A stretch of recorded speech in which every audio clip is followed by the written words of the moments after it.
Hold up. Yeah. Swirl. Welcome everybody to the season premiere of the Da Vinci show.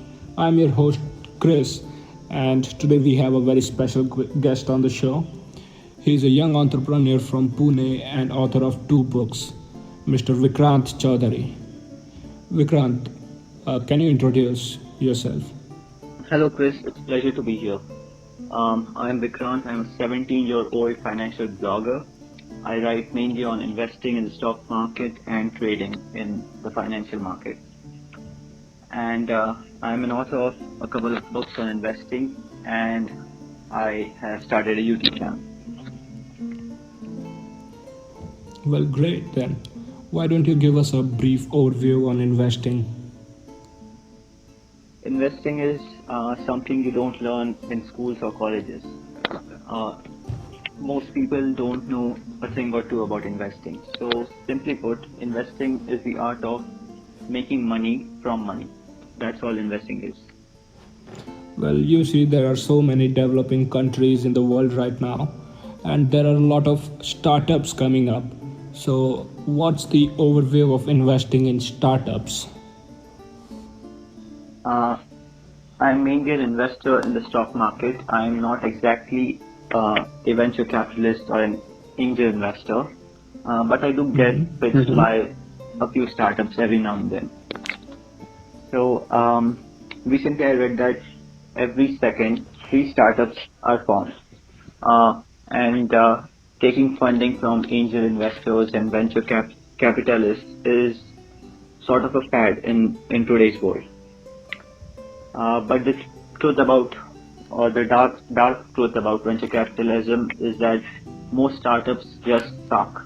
They create products nobody really needs, and that's the worst way to, pitch your investment or your start. Well, just for a moment, think I am going to have a startup. So, what would be an ideal startup from an investor's point of view? For me, there are 4 to 5 things I look at whenever I see a startup. The first thing is the product or the service. Now, for me, a startup should have a product or a service that people actually need. If you take Uber as an example, Uber is a cab service that solves the problem of cabs. So the first thing you need is a promising product or a service. The second thing you need is a marketing strategy, because most startups are obscure. If nobody knows you, nobody's going to buy from you. So you need a good marketing plan. The third thing I look for is the sales of a business, because sales is where you actually make money. Companies like Uber or Paytm, these seem like really companies with high potential, but actually these companies are just burning investors' wealth. So you need a strategy to sell your product or service and make money for it. And finally, it's the scalability of a company. Like if you own a lemonade stand, you can probably open a second lemonade stand or a third one, but you can't scale it globally. So I'm looking for a company that can easily be scaled on a global scale.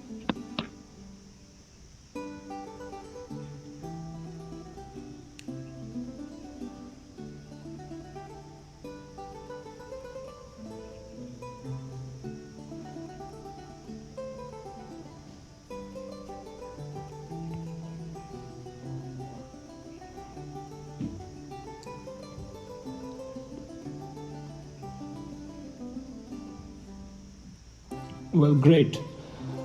Since the last decade, we have seen an increase in the students taking the major as philosophy. And philosophy is deeply connected with many other fields like science. We have a lot of philosophical people going into the field of science and economics. So, what is the philosophy that you use for investing?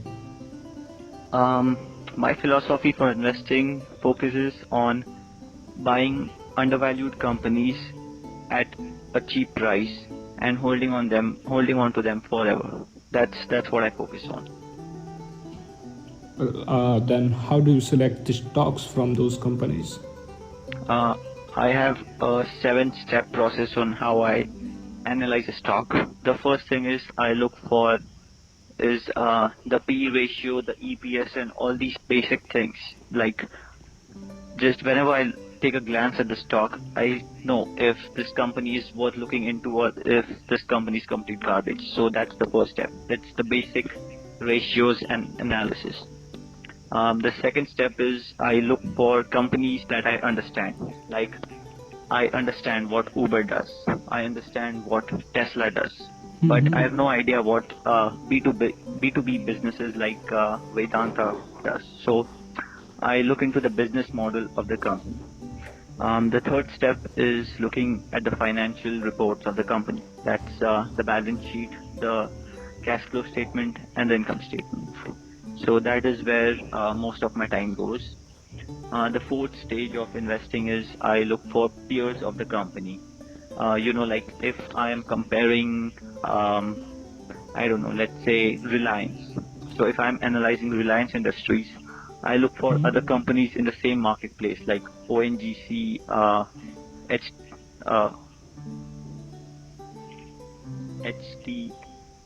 HPCL, etc. So I compare my company with other companies. The fifth step is looking at the annual report and the management of the company, because it is a vital factor of investing. If you don't know who runs your company, you don't really have control over your decision. The final step is I look for charts of the company and see what are potential entry and exit points in the company and the trend of the company. Well, you told us about the common mistakes that the young entrepreneurs make while doing a startup. Why don't you tell us the common mistakes made by the young beginners who have just started to invest? Yeah, that's a great question. So everybody makes mistakes when they first start. So some of the most common mistakes I see on a regular basis are the first one is people buy cheap stocks. Like if you have a capital of 10,000 rupees, so you can either buy 5 shares of HDFC Bank worth 2,000 rupees, or you can just buy 1,000 shares of a company worth 10 rupees. Most people choose the latter one because people choose quantity over quality. But in the world of investing, that does not apply. So you should always focus on quality and not the quantity of the company. The second mistake is people hold on to losers. Like if I am buying a stock, it goes down 20%. So if I am buying a stock and it goes down 20%, I need to know why the stock went down 20%. If there is a fundamental flaw in the management of the company, or if the market dynamics have shifted, I need to exit that company quickly. But what most beginners do is they hold on to losing stocks, so that the stock that is down 20% will go down 50%, and eventually the company will go out of business. So my philosophy is cut losses quickly and hold on to profits. Well, these were the common mistakes made by the beginners. And what skills do the beginners need to succeed in the market? The most obvious one is patience, because you need to be patient. Investing is a long-term game. You don't make money on the first day, maybe not in the first year, but you have to stick on and keep playing. The other one is using your senses to analyze something. When your money is tied with something and you lose your money, various kinds of biases like loss aversion, confirmation bias, survivorship bias, these all take control of you. But you need to stay rational, and you need to look at every investment with a neutral perspective. Another skill I would say investors should have is the ability to stay humble, because if I trade in the stock market, out of every 10 trades I take, maybe I lose money in 3 of the trades. So investors constantly lose some trades. So you need to stay humble, accept your mistakes, and see what went wrong. So these were some important skills that I believe every investor or trader should have. Well, right now, the virus of COVID 19 has taken over the world, and we all are inside our homes. Well, what is the impact of COVID 19 on the stocks? If you look at this situation rationally, you would say that businesses aren't running, so the stock market must be down. But the situation is quite opposite. The stocks are going up in value every single day. So I can see a divergence between the market and the economy. Like the market, the market went down a few weeks earlier, but since then the market has been in an upward rally. FIIs and DIIs are pulling out money, yet the market is going up. So I think that this is a divergence, and we can expect the market to hit or to come down within a few months. Well, then what's next for the investors? If you're a long-term investor, you should probably wait like a month before you invest, because I personally think that the market will correct itself, maybe 8 to 12%, anywhere between that. So once the market is down, you can simply invest in mutual funds, or you could go with selective companies or individual companies and invest in high quality stocks at a discounted price. But if you have already invested in the market, you could just average down your position, and maybe that will save you. Well, what do you think? Which type of businesses are mostly hit by the virus?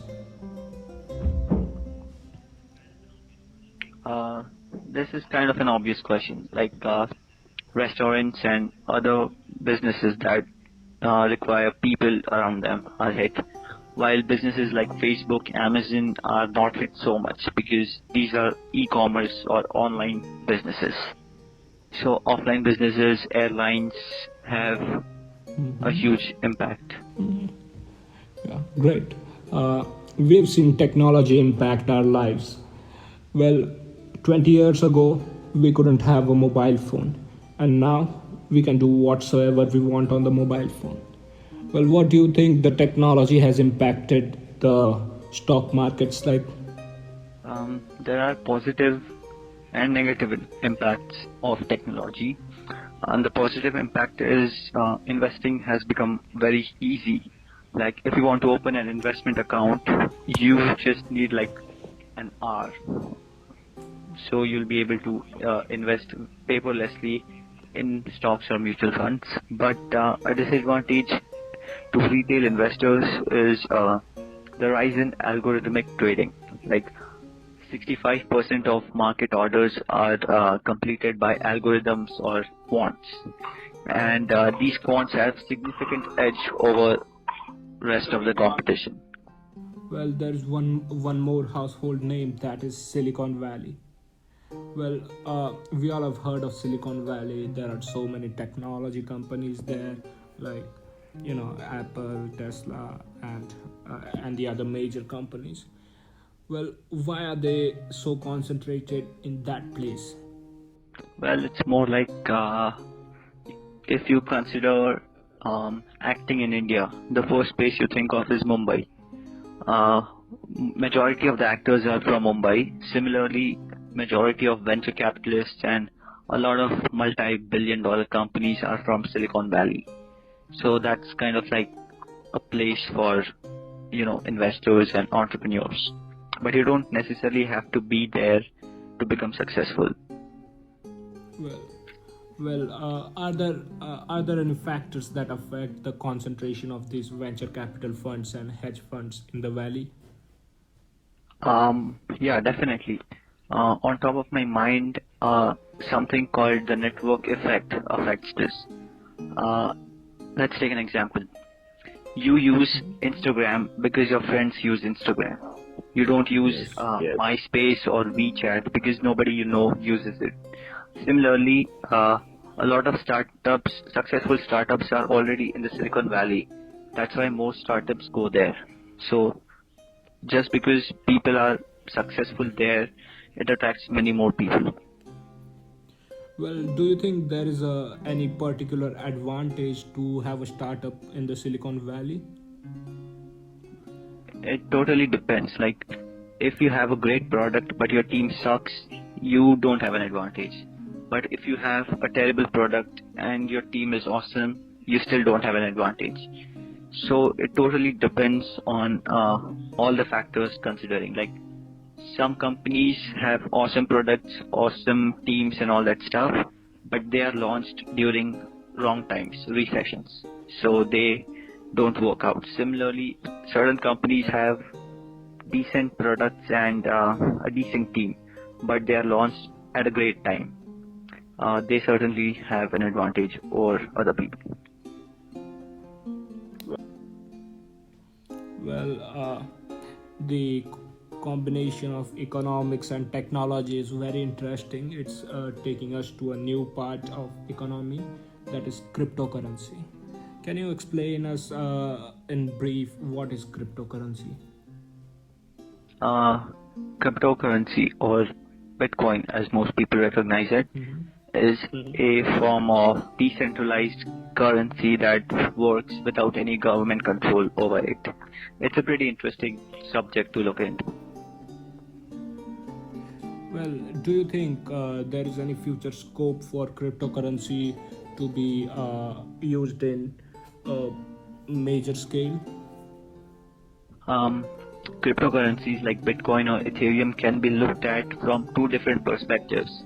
The perspective of an investor that thinks that Bitcoin or Ethereum will go up in value, and the perspective from the economics point of view, like, will Bitcoin replace cash to become a medium of exchange? As an investor, I personally don't think that Bitcoin is a very stable investment. But again, as a science enthusiast, I think that cryptocurrency will definitely have more market share in day-to-day transactions. Interesting. Well, we have so many investors investing in cryptocurrency right now. Like the Winklevoss brothers are there, and there is Mark Zuckerberg, who has recently started his new cryptocurrency Libra. Don't you think that all these multi-billion dollars companies moving towards cryptocurrency indicates that it does have some potential value in the future?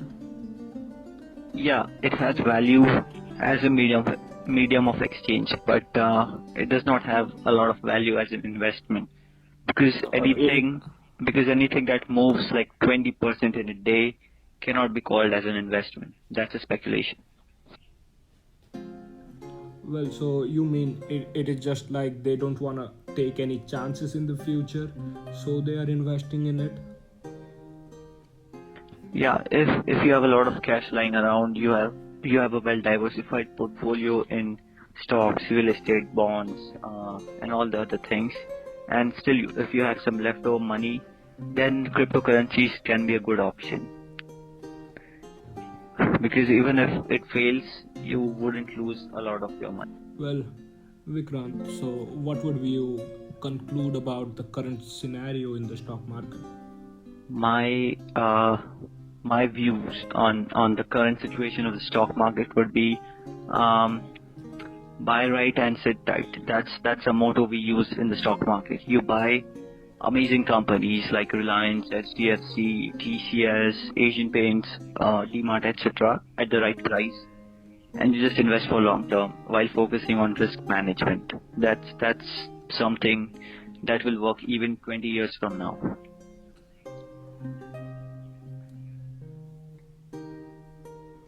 Well, great. Thank you, Vikrant, for coming to our show. Well, that's it for today. Meet you next week, same time, same day.